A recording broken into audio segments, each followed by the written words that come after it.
Dear friends, in the Dhamma today, I invite you into a subtle but vital inquiry, how to recognize the workings of the ego and how to gently free ourselves from its quiet tyranny. Let us begin where all Dhamma begins, in silence, in stillness, in awareness. Ego is not a roaring beast, it's something far more subtle, a whisperer. It leans in close and says, "This is mine, I am this. This belongs to me, this thought, this pain, this success, this is who I am." It speaks with your voice, it wears your face, it weaves itself into your preferences, your opinions, your fears. But pause, dear friends, just pause for a moment. Who is hearing that voice? This ego arises from a fundamental confusion, a mistaking of process for person, of fleeting appearance for essence. We mistake the shifting weather of thoughts and emotions for a solid, permanent self. We grasp at roles and identities and declare, "I am this." And from this grasping, suffering takes root. To recognize ego's hold on you, you must learn the art of quiet seeing. The ego rarely shouts. It hides in the folds of righteousness, in the glow of praise, in the sting of being wronged. It speaks through comparison, through judgment, through the wounds of old stories. Listen carefully to your inner dialogue. Does it circle endlessly around me, mine, my? That's ego's fragrance. When you're agitated because someone disagrees with you, ego is behind it. When your chest swells with pride after a compliment, ego is sipping from its favorite cup. When you stew in resentment because someone overlooked you, yes, that too is ego. It's ego that clutches the past and frets over the future. It's ego that insists the world should revolve around its preferences. Yet the world dances to its own rhythm, indifferent to our personal tunes. And so, suffering is born, when we expect the world to conform to our illusion of control. The story of the stone cutter. Let me tell you a story. Long ago, nestled in the green hills of an ancient land, there lived a humble stone cutter named Anuro. His days were spent carving rock from the mountain, shaping stones for temples and roads. His life was simple, and his heart mostly at peace. One day, as he delivered stones to the town, he saw the king's grand procession. The king sat high on a golden elephant, veiled in silks, draped in garlands, while the people bowed low and chanted his name. The king merely sat, and yet he was revered. A seed stirred in Anuro's mind, a whisper, "How powerful he is, how admired, if only I could be like him." That night, while sitting alone in the forest, a strange wind rustled the leaves. A luminous being appeared and said, "Because your wish is sincere, it is granted." And in a flash, Anuro became the king. From his golden throne, Anuro gave commands and received endless praise. His ego drank deeply from the cup of power. But one day, as he rode through the town, the sun blazed fiercely above. He sweated under his heavy crown and squinted in the heat. The whisper returned. "The sun is more powerful than the king. If only I were the sun." Again, the luminous being returned. "So be it." Anuro became the sun. He burned high in the sky, blazing upon all things. But soon a cloud drifted in, covering his light. "The cloud is mightier than the sun," came the whisper. He became the cloud, then the mountain that blocked the cloud, then the ancient stone at the mountain's base. And there, as the stone, still and unmoving, he felt peace. Until one day, a stone cutter came. With steady hands, he chiseled Anuro into blocks for a temple. In that moment, Anuro remembered. The cutter was none other than who he had once been. He bowed, not in pride, but in deep reverence. And the luminous being returned one final time. "Now you understand," it said. "The ego forever chases illusions. True peace is not in becoming more, but in becoming less. Return." And Anuro awoke beneath the stars, his chisel in hand, tears upon his cheeks, and a heart finally free. The lesson of Anuro. What can we learn from this story? The ego is never satisfied. Once we have power, it craves recognition. Once admired, it fears being forgotten. Once safe, it longs for more. Ego is a hunger that cannot be fed. Like a mirage in the desert, contentment seems just ahead, but always remains out of reach. Anuro's awakening did not come from rising higher, but from returning to stillness. He saw through the illusion of identity and status. He became ordinary again, and in that ordinariness, he found freedom. The Dhamma teaches us the same. The more self you cling to, the heavier your burden. The less you need to be someone, the lighter your steps become. The practice of seeing through ego. So how do we free ourselves? First, mindfulness. Present moment awareness is your lantern in the fog. When anger flares, see it. Ego is hurt. When pride arises, smile gently. Ego is dressing up. You don't need to fight the ego. Just see it, calmly, clearly, like clouds drifting across a quiet sky. Second, silence. Ego feeds on noise. It needs opinions, comparisons, constant chatter. Sit in silence daily. Observe the breath. Let thoughts pass. With time, the inner noise fades. Beneath it, a vast peace emerges, a peace that doesn't need identity. Third, service. Do something kind without expecting anything. Help someone without telling anyone. Give quietly. The ego hates invisibility, but the heart thrives in it. Fourth, contemplate death. Everything passes. Your body, your name, your legacy. When you truly grasp this, the ego's grip softens. You stop needing to be remembered. You begin wanting to be free. Fifth, noble friends. Walk with those who live the Dhamma. A wise friend will reflect your blind spots. They will smile when your ego takes over, reminding you gently of what really matters. The Buddha didn't destroy the ego with force. He understood it with compassion and wisdom. He saw that what we call I is not a thing, but a process. Not a rock, but a river, flowing, changing, never fixed. He taught us to stop clinging, to loosen the fist of self, to open the hand of awareness. So I leave you with these gentle questions. When you feel hurt, ask, who is offended? When you feel proud, ask, who is being praised? When you feel driven, ask, who is hungry? Look deeply. You may find no solid self at the center, only patterns, habits, and fleeting thoughts rising and falling like waves on the ocean of awareness. And beneath those waves, still, boundless, untouched, is your true refuge. Rest there. That is the end of suffering. Nibbana is not a place, not a prize. It is simply the absence of clinging, the end of striving, the end of needing to be anyone at all. May you be free from ego's tyranny. May you walk gently on this earth, luminous and nameless. May your heart be vast as the sky, empty as the clear morning. The miracle of present moment awareness. Discovering inner peace beyond time. Settle yourself like a leaf floating on still water. Let the breath find its natural rhythm. Let the body soften into stillness. Let the mind bow gently to silence. In this sacred quiet, we enter a space untouched by time. This space is the present moment, the only true doorway to peace, clarity, and freedom. May you listen not just with the mind, but with the depth of your being. Time, the mind's great illusion. From childhood, we are taught to live in time, morning, noon, night, past, present, future. But in the Dhamma, time is not the solid reality we imagine it to be.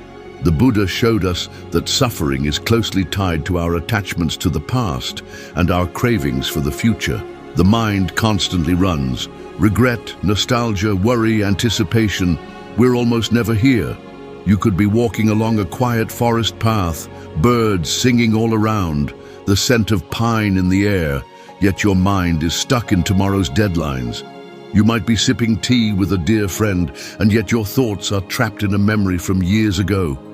Where then is peace? Not in the past, not in the future.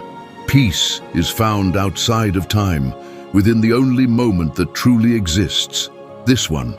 The present moment isn't a narrow sliver between what was and what might be. It is a doorway into something timeless, the parable of the monk and the plum. Let me share a story that has been passed down through generations of monks. There once lived a wandering monk named Bhante Ratha.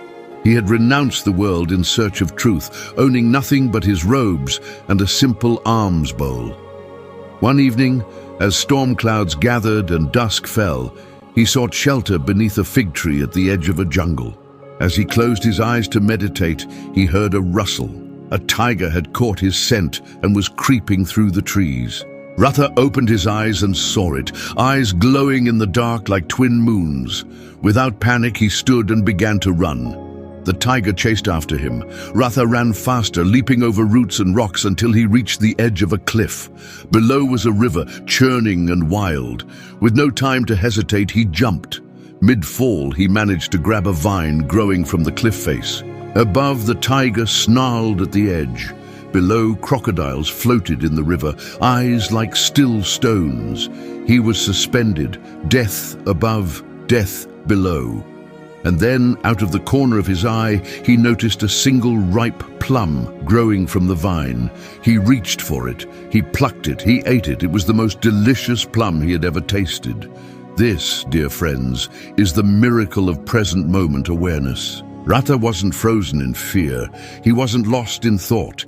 He was fully alive, not worrying about escape nor despairing over his fate.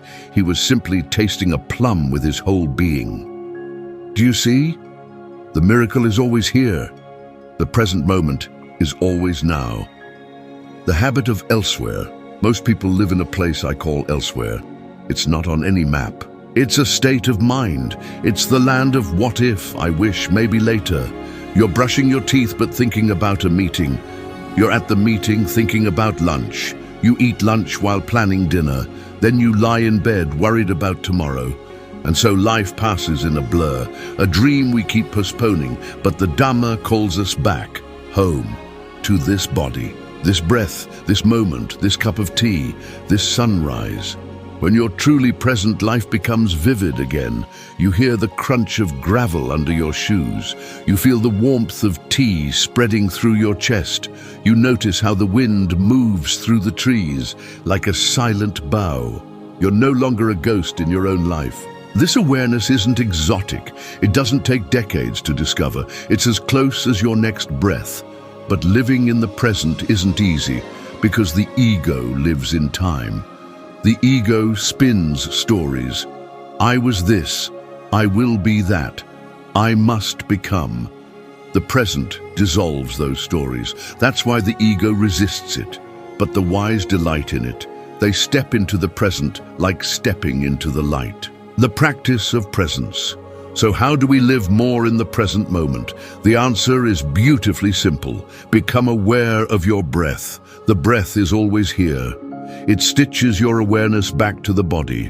When you breathe mindfully, the mind pauses its endless wandering. Start with a single inhale, then an exhale. Don't control the breath, don't force it, just feel it. Be with it. Next, bring your awareness to the soles of your feet, to the sound of birds, to the texture of your clothing. Let your awareness gently return again and again to the body and the senses, not to achieve something, but simply to awaken. At first, the mind will protest. This is boring, it will say. Will think about something important. But don't follow it. Let the mind speak and you stay grounded in now. Like a wild animal being tamed, the mind must be brought back again and again, gently, patiently. In time it grows quiet, like a still pond, clear, reflective, alive. And in that stillness something remarkable appears. Peace. Not pleasure, not distraction, but deep peace. Silent, spacious, steady. The farmer and the bird. Let me offer you another story. A poor farmer named Pema once found a wounded bird in his field. Its wing was broken. He took it home, wrapped it in cloth, and fed it crumbs and water. In time, the bird healed and began to sing. Pema grew to love the bird. Each morning it sat on his windowsill and filled his home with sweet songs. But eventually, fear crept in. What if it flies away, he worried. What if it leaves me? So one day he placed the bird in a cage, and the bird stopped singing. Pima waited. Days passed, no song. He offered better food, a softer perch, still silence. Finally, heartbroken, he opened the cage door. The bird flew to the windowsill, turned, and sang again. You see, dear friends, the bird sings only when it is free, and so does your heart. It only sings when it's free, and that freedom is the present moment. The mind becomes a cage when it clings to the past or fears the future, but when we let go, when we surrender to now, the heart begins to sing again, and its song is joy. Its song is peace. Some think living in the present means doing nothing, drifting like a leaf on a stream, but that's a misunderstanding. Living in the present means showing up completely for whatever is here, whether you're washing dishes, comforting a friend, or facing grief. It means being fully engaged.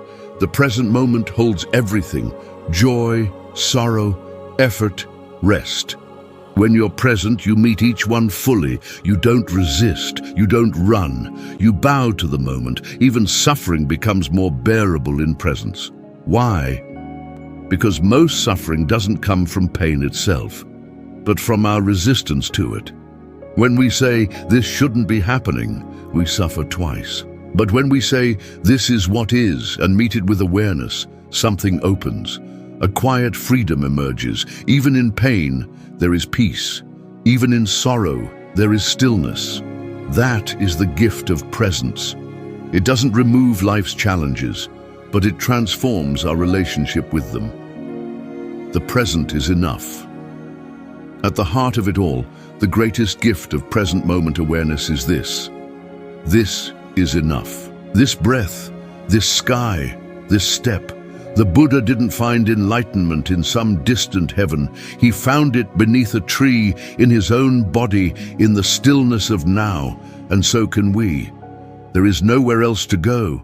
There is nothing else to become. There is only this, and this, dear friends, is more than enough. What is ego? Ego is not merely arrogance or pride, as it's often misunderstood to be. It's not just thinking, I'm better or I'm important. No, it's far more subtle than that. The ego is the voice that says, I am. It's the constant whisper claiming ownership over every experience. I am happy. I am angry. I am afraid. I am right. I am this body. I am this mind. I am this story. Ego is the sense of a central, unchanging self, a someone inside who is watching, doing, controlling. But if you look closely, you'll see this someone is a mirage.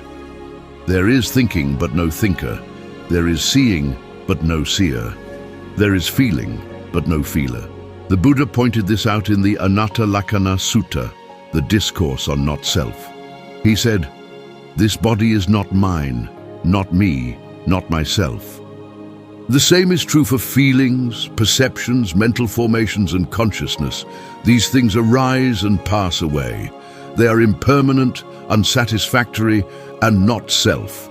To free ourselves from ego, we must first learn to see it, not just intellectually, but through the clear, steady gaze of mindfulness. The story of the two mirrors. Let me tell you a story from the forest tradition. There was once a young novice named Kavi who lived at a forest monastery. He was bright and eager, but deeply concerned with how others saw him. He would sweep the paths while glancing around to see if the elder monks noticed. He chanted loudly during puja, hoping to be heard. Deep down he wanted to be seen as a good monk. One day the abbot called him and said, "Tomorrow come to my kuti with two mirrors, one large and clear and one small and cloudy." The next morning Kavi arrived with the mirrors. The abbot asked him to hold up the small, clouded one. "Look into it," he said. "What do you see?" "Hardly anything," replied Kavi. "Now look into the clear mirror." "I see myself clearly," he said. The abbot nodded. "You are like the cloudy mirror. You try to reflect an image that isn't clean. Your desire to be seen makes your mirror foggy. The Dhamma is the clear mirror. It reflects things exactly as they are, without self, without distortion. He looked deeply into the young monk's eyes. When you clean the mirror of self, the world becomes luminous. Kavi bowed low. From that day forward, he practiced not to be seen, but to see clearly. The root of suffering. All suffering arises from clinging, and the deepest clinging is to this idea of I. When someone insults us, we suffer because we think they hurt me. When we lose something, we grieve because we think it was mine. When we're afraid, it's because we believe something might happen to me. This obsession with self wraps itself around every experience, like a snake tightening around its prey. But in meditation, when the mind becomes still, something extraordinary happens. We begin to glimpse the absence of I. There is just the breath, just sensations, just awareness, no owner, no doer, just phenomena arising and passing. This is liberation, not in some far-off future, not after death, but right here, in this moment of clarity. To see the self as a fiction isn't frightening. It's deeply freeing. The illusion of control. Now let's go a little deeper. The ego believes it's the one in charge. It says, I decide, I choose, I act. But if you look honestly, you'll see this isn't true. Where do your thoughts come from? Did you create them? Can you predict the next one? Can you stop them from appearing? Try to stop thinking for 5 minutes. Can you? Thoughts arise like wind through the trees. Emotions arrive like thunderclouds across the sky. The idea that I control them is just that, an idea. They happen. The same goes for the body. Do you control your heartbeat, your digestion, the growth of your hair? We are passengers, not captains. And yet the ego insists it's the driver. This false belief creates anxiety, fear, and tension. But when we surrender this illusion of control, we fall back into a vast peace. This is what the Buddha meant by relinquishment. It's not laziness or indifference, it's humility, it's wisdom. The parable of the clay mask. A certain king once sought to meet an enlightened sage. After a long journey, he found the master meditating beside a quiet river. "Show me what enlightenment looks like," the king demanded.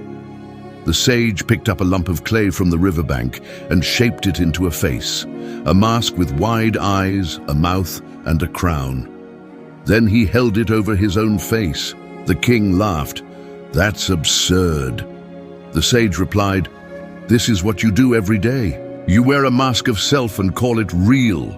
Then he dropped the clay mask back into the river and it dissolved. "This," he said, "is freedom." Dear friends, we are all wearing masks, identities shaped from fear, memory, and craving. The spiritual path isn't about decorating the mask, it's about dropping it. And when we do, what remains isn't emptiness, it is presence, still, luminous, unconditioned. Watching the ego arise. You might ask, how can I recognize ego in everyday life? It's actually quite simple. Ego tends to show up when you feel defensive when criticized. You need others to agree with you. You take credit or blame personally. You feel superior or inferior. You replay old arguments in your mind. You constantly compare yourself to others. Each of these is like a flare in the dark, an alarm bell. When you notice it, don't suppress it. Don't judge it. Just watch. Say to yourself gently, the ego is arising. Let me observe it. This watching is the medicine. The more you observe, the less you identify. Over time, ego becomes like an echo, not a self, but just a sound that comes and goes. You become the silent witness. The story of the empty boat. Let me end with a final story. A monk was once crossing a river alone in a small wooden boat. Midway across, another boat came drifting downstream and collided with his. Angrily, he shouted, "Watch where you're going!" Then he saw the other boat was empty. His anger vanished instantly. From that moment on, He kept a teaching in his heart. Every time I feel anger or hurt, I will remind myself the boat is empty. You see, ego believes someone is attacking me, but most of the time, others are just reacting from their own pain and unconsciousness. There's no one truly there. The boat is empty. This understanding transforms conflict into compassion. You stop taking things personally. You step out of the drama. You become free. The Dhamma mirror. Dear friends, the Buddha did not teach us to build a better ego. He never said, create a stronger, wiser self. No, he pointed to the ending of self.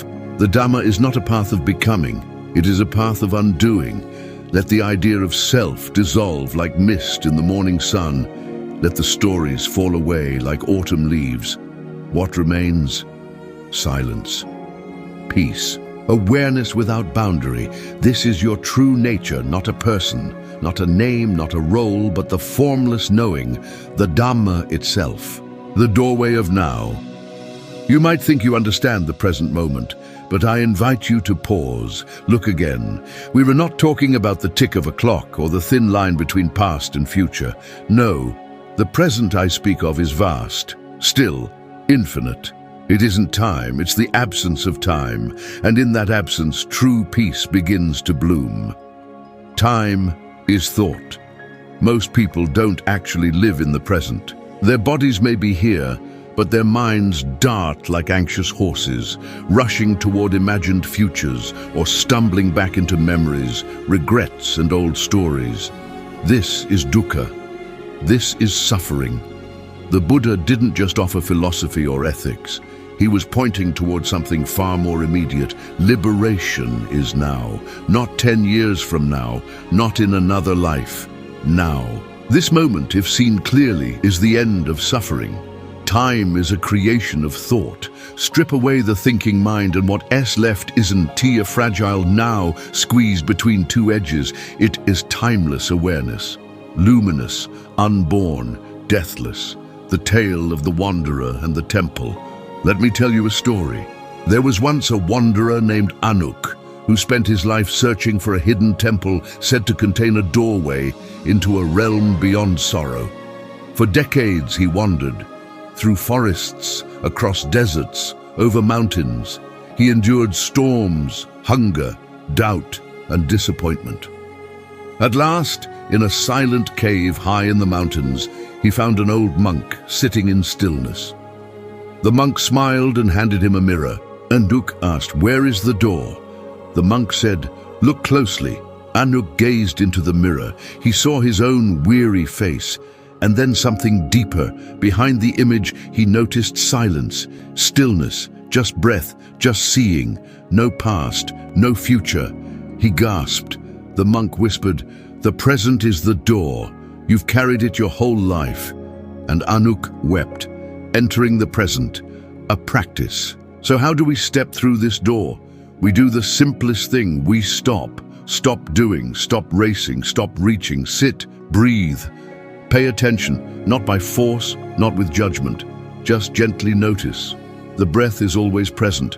You can't breathe in the past. You can't breathe in the future. It anchors you here. Then widen your attention. Hear the sounds, feel the sensations, notice the silence beneath it all. Over time, boundaries begin to dissolve. The body no longer feels like mine. Thoughts lose their stickiness. The breath breathes itself. This isn't a trance. It isn't escape. It's the most intimate contact with life, and it's always available. The illusion of next. Ego survives on the promise of next. It whispers, "I'll be happy when I succeed, when I'm loved, when I'm healed, when I awaken." But the Dhamma doesn't play that game. It doesn't say later.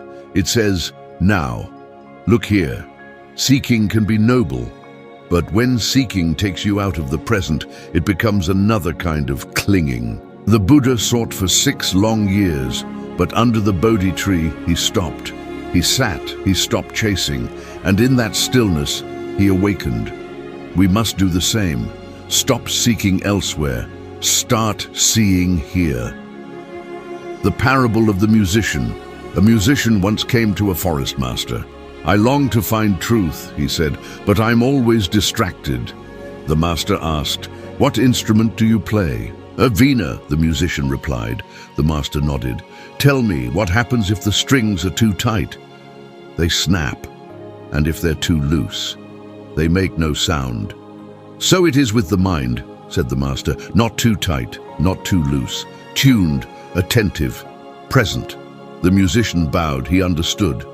Meditation isn't a battle, it's a tuning, subtle, steady, until the mind vibrates in harmony with now. A moment without thought.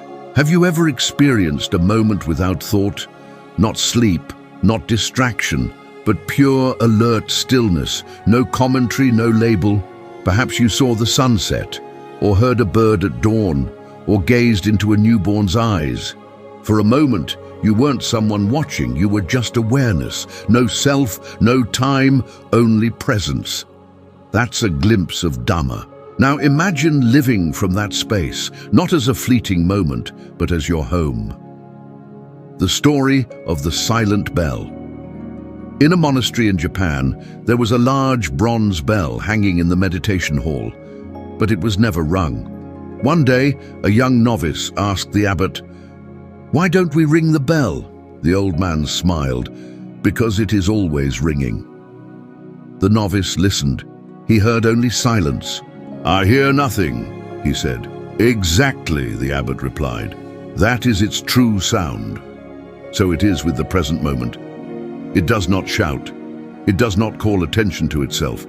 But it is always here for those who have learned how to listen. Peace is always now. Many imagine peace as a place to reach, a condition to earn or achieve. But that's another trick of the mind. Peace isn't the absence of difficulty.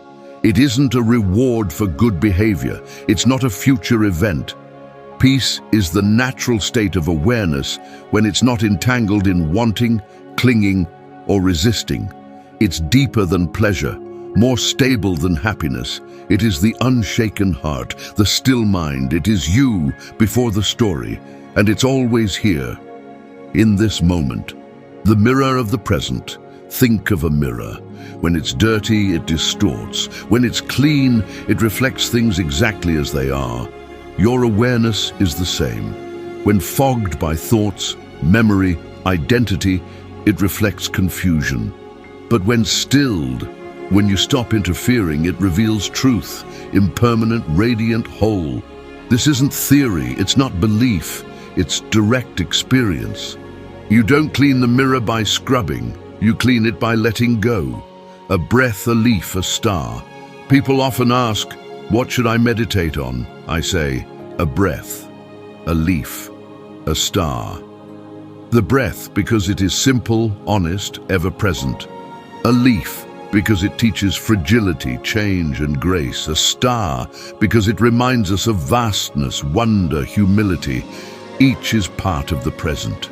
Each is a teacher. You don't need more books. Life is the sacred text. Silence is the sermon. The now is the master. The story of the wounded warrior. There was once an old warrior scarred by many battles. In his final years, he was tormented by memories, regret, sorrow, pain. He came to a forest hermit and said, "I just want to forget." The hermit gave him simple instructions. Sit beneath this tree. Every time your mind wanders into the past, return to the breath. So he did, day after day. At first, the memories roared. Then they whispered. Then they faded. One morning, he opened his eyes and saw dew on the grass. A bird sang. The wind stirred his robe. He smiled. "I have not forgotten," he whispered. "I have awakened." From that day forward, he no longer lived in memory. He lived in presence, and in presence he found peace. Final reflections. Dear friends, the present is not a point on a timeline. It is the end of all division. It's what remains when you stop slicing life into before and after, me and mine, gain and loss. It is the space where the Dhamma flowers. If you truly wish to be free, don't waste time fixing the past or fearing the future. Learn instead to abide gently, completely in this breath. Not clinging, not fleeing, just this, again and again.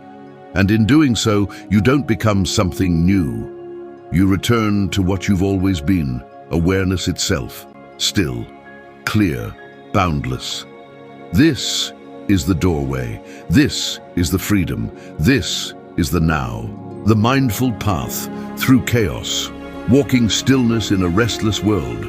This is not just poetic sentiment, it's a living truth. A way of being that is entirely possible. We don't need to escape the world. We need to learn how to walk through it differently, with a quality of presence so grounded, so luminous, that no chaos can shake it. This is mindfulness, not as a technique, but as a way of life. So let us go deeper. Let us open not only our ears, but our hearts. The river of the world. The world rushes like a river in flood. Every day we're swept up in a torrent of sound, images, pressure, expectations, deadlines. The current is thick with the debris of greed, anger, and delusion. It doesn't pause for us to catch our breath. Our minds are restless, wired, overstimulated, fragmented. You wake up, and before your feet hit the floor, your thoughts are already racing, planning, regretting, scrolling.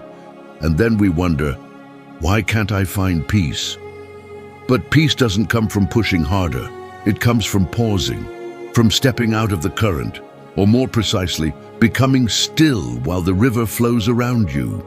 The Buddha never promised to stop the storms. He showed us how to become stillness in the midst of them. The village of echoes. Let me share a story, one that returns to me whenever the world feels too loud. Long ago, nestled in the hills of ancient India, there was a place known as the Village of Echoes. Surrounded by mountains, any sound was magnified 100 times.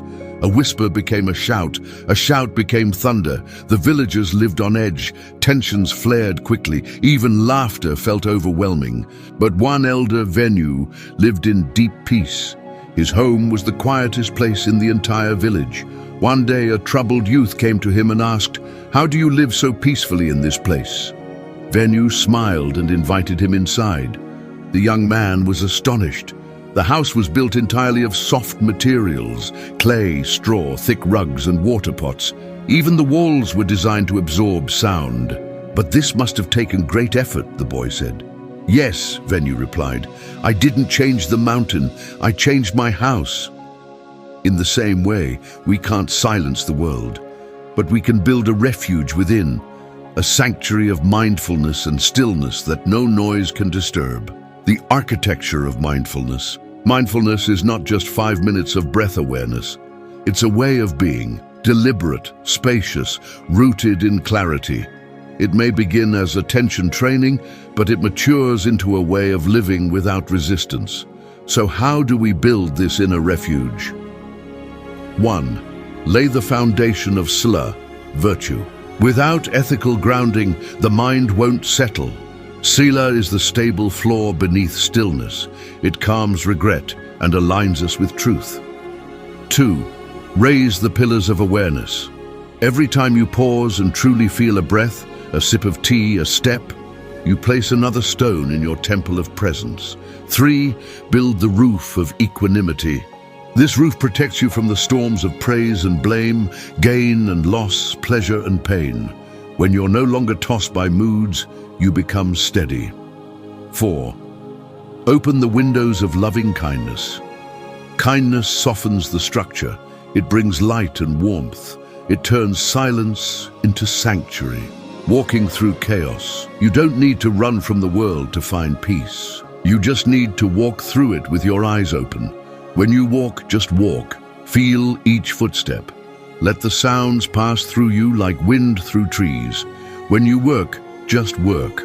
Offer the moment your full attention, not as a means to an end, but as the very expression of your life. When you speak, speak from silence. Speak less. Listen more. Let your words nourish. Mindfulness is the art of radical presence. You're not escaping the world. You're finally seeing it without being caught in it. The spider and the wind. There was a monastery by the sea. One day, A monk sat weaving a delicate web of string for a ceremonial bell. A fierce storm had begun to blow. Another monk passed by and asked, "Why do you keep weaving in this wind?" The older monk smiled. "If I can't weave in the wind, I'll never finish the bell. I weave with the wind." In the same way, we practice mindfulness not just in calm, but in chaos. The path ripens not in retreat alone, but in daily life, where the winds blow strongest. When you are fully present, something profound happens when you are truly present. You stop being someone. The identity falls silent. The mental chatter, the worry, the comparison, they all fade. And what remains is just life, pure, undivided, sacred. A flower, a bird's call, the weight of your hand in your lap. These are not small things. When seen with full awareness, they radiate with the light of Dhamma, the fire of awareness. Mindfulness is not a passive state. It's alive, bright, discerning, awake. The Buddha called it sati sampajanya, mindfulness with clear comprehension. It knows what is skillful and what is not. It recognizes when to act and when to be still. It sees the birth and death of each moment. Like a flame, it burns through confusion. It illuminates truth. The mindful one doesn't walk through life numb or detached. They walk with warmth, with presence, with healing. The traveler and the stone. A traveler once met a monk sitting beside a large stone. "Are you meditating?" he asked. "No," the monk said softly. "I'm listening." "To what?" "To the stone." "But it doesn't speak." "Oh," the monk smiled, "but it does. It says, 'I am. I do not hurry. I do not strive. I rest in being.'" The traveler sat down. He touched the stone, and for the first time in years, he too fell silent. Such is the gift of mindfulness. It transforms even a stone into a teacher, bringing it into daily life. Let's bring it down to earth. Morning. Before rising, pause. Feel the breath. Set your intention, not to succeed, but to be awake. Midday. Choose one ordinary act. Eating, walking, washing, and give it your full attention. Let it be sacred. Evening. Reflect. Not on what you did or didn't achieve, but on whether you were present. No judgment, just awareness. Always breathe, pause, smile inwardly, return. The true retreat. You may never reach a distant monastery, but that's not the only kind of retreat. The real retreat is retreat from distraction. Even 5 minutes of wholehearted presence is worth more than hours of mindless motion. Each time you return to now, you take refuge. You become a monk of the moment, a nun of now, and life itself becomes your monastery. Final reflections. Dear friends, on this noble path, the world may never grow quiet, but you can. Don't wait for perfection. Walk the imperfect road with your heart wide open. Let mindfulness be your walking stick, your lantern, your shelter. Let every breath be a bow to this sacred moment. Don't look for peace in a place. Become it. You don't need to battle the world. You only need to remember who you are beneath it all. Stillness, awareness, presence. This presence walks through noise untouched. This stillness walks through fire unburned. This is the mindful path through chaos, and it's open to you right now.